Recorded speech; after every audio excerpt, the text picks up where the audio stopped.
काल राजगड किल्ला जिल्हा सिंधुदुर्ग येथे जो पुतळा उभारण्यात आलेला होता छत्रपती शिवाजी महाराजांचा आणि त्याचं उद्घाटन माननीय पंतप्रधान नरेंद्रजी मोदी यांच्या हस्ते करण्यात आलं होतं आणि त्याला अवघे 8 महिने झाले आणि तो पुतळा काल अचानक कोसळला आणि त्याचं कारण आपले माननीय मुख्यमंत्री सांगतात की हवेमुळे कोसळला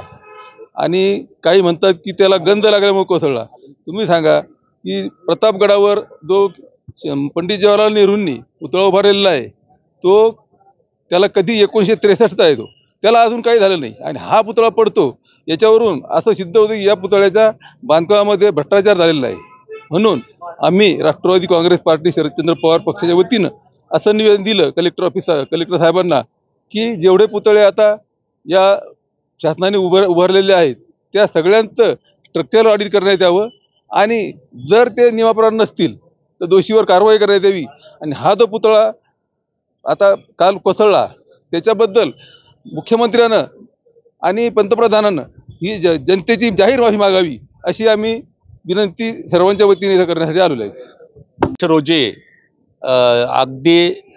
8 महिना अगोदर माननीय पंतप्रधानांच्या हातून छत्रपती शिवाजी महाराजांच्या पुतळ्याचं अनावरण झालं होतं। तो पुतळा त्या ठिकाणी पूर्णतः कोसळलेला आहे आणि त्यामुळं महाराजांच्या वरती प्रेम असणाऱ्या असंख्य करोडो लोकांच्या भावना त्या ठिकाणी दुखावल्या गेल्या। अगदी 8 महिन्या अगोदर पंतप्रधानांच्या हातून झालेल्या पुतळ्याचं अशा पद्धतीनं त्यांनी दुर्दैवी पद्धतीनं पडणे हा यामध्ये फार मोठ्या प्रकारचा भ्रष्टाचार झालेला असावा आणि त्या माध्यमातून परत शासनाने जे काही निकष दिलेले आहेत त्या निकषाची सुद्धा पायमल्ली त्यात झालेली असावी। आम्ही शासनाला राष्ट्रवादी काँग्रेस पक्षाच्या माध्यमातून त्या संदर्भात मी निवेदन दिलं की या संदर्भातल्या दोषींवर कारवाई करावी आणि या व्यतिरिक्त सुद्धा की अलीकडच्या काळामध्ये जेवढे राज्यातमध्ये राष्ट्रसंतांचे आणि महापुरुषांचे पुतळे स्मारक झाले असतील, हे राष्ट्रसंत हे आमच्या जगण्या मरण्याचं एक माध्यम त्या ठिकाणी आहे, आमचा एक आदर्श त्या ठिकाणी आहेत आणि जेणेकरून ते त्या सगळ्या स्मारकांचं स्ट्रक्चरल ऑडिट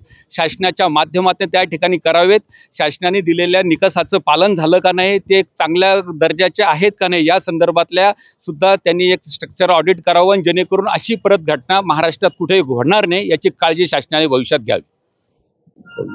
दिनांक 26 ऑगस्ट रोजी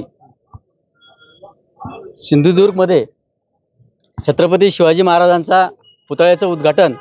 8 महिन्यापूर्वीच आपल्या देशाच्या आदरणीय पंतप्रधान नरेंद्र मोदी साहेबांच्या हस्ते झालं आणि दुर्दैवानं 8 महिन्यातच हा पुतळा कोसळला। असं आहे की पुतळे उभारताना हा पुतळा उभारताना जो काही शासनाचे निकष होते ते पाळण्यात आले का नाही, केवळ पंतप्रधानांनी स्वतःचं कौतुक करून घेण्यासाठी हा पुतळ्याचं उद्घाटन केलं आणि या पुतळ्याचे निकष पाळले गेले की नाही आणि त्याबाबतचे सर्व नागरिकत्व प्रमाणपत्र घेतले गेले की नाही याबाबत कुठेही खात्री करण्यात आलेली नाही। त्यामुळे हा पुतळा कोसळला। असंख्य